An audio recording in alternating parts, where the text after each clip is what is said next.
سازمان بین المللی حامی حقوق انسان هیومن رایتس واچ روز 22 میون سال 2022 از مقامات تاجیکستان تقاضا کرد که بلاگرهای تاجیک دلیر امامعلی و عبدالله غربتی را بلافاصله از حبس آزاد کرده تمام اتهامات ضد آنها را لغو کند. این سازمان گفت دلیر امامعلی و عبدالله غربتی با ویدیوهای انتقادی خود درباره فعالیت اداره‌های دولتی تاجیکستان که در کانال دلیر در یوتیوب نشر میشد نام برآورده بودند.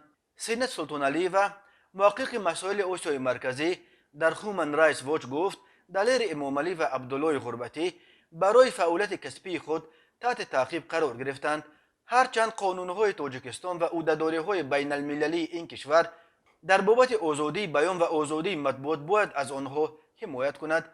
انتقاد مؤسسه های دولتی جنایت نیست و بلاگرها باید بلافاصله آزاد و تمام عیبنامه ها ضد آنها بیکار کند. دلیر امامعلی و عبدالله غربتی را کارمندان دادستانی ناحیه شامنسور شهر دوشنبه روز 15 میون دستگیر کردند و روز 18 میون دادگاه آنها را برای 2 ماه به حبس گرفت. دلیر رسما به صاحبکاری غیر قانونی، پند کردن معلومات بر دروغ و همکاری با سازمان‌های ممنوع عیبدار می‌شود و غربتی گویا به حمله به کارمند میلیسیا. هر دو حزب ممنوع در تاجیکستان، حزب نهضت اسلامی و گروه 24، این اتهامات را رد کرده اظهار داشتند که این دو بلاگر ربطی به آنها ندارند. هیومن رایتس واچ می‌نویسد بازداشت و حبس دلیر امامعلی و عبدالله غربتی در پی موردهای افزاینده تعقیب و بازداشت ژورنالیستان و بلاگرهای تاجیک صورت گرفت.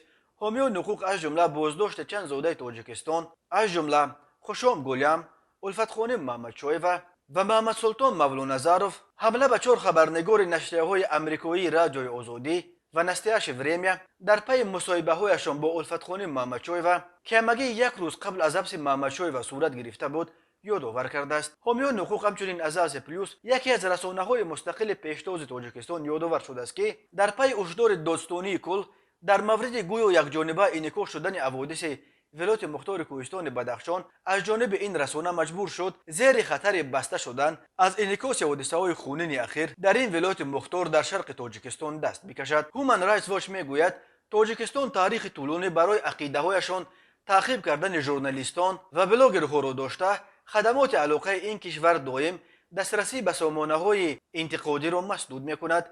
سینت سلطان علی و محقق مسائل آسیای مرکزی در هیومن رایتس واچ گفت صداها و عقیده‌های انتقادی در جامعه دموکراتی مهمند. سرکوب آنها پایمال کردن معیارهای بین المللی حقوق انسان در بابت آزادی بیان میباشد. ژورنالیستان و بلاگرهایی که در حال حاضر برای فعالیت خود در پس پنجره قرار دارند باید آزاد کرده شده پرونده های آنها باید به صورت مستقل بررسی شوند. حامیان حقوق از مقامات تاجیکستان خواستند که به آزادی بیان احترام گذاشته مانع‌گذاری به اجرای فعالیت کسبی ژورنالیستان و بلاگرها را بحث کند. آنها همچنین از شریکان بین المللی و منطقوی تاجیکستان خواستند تا دوشنبه را به اجرای عهده‌داری‌هایش در بابت حقوق انسان وادار کنند.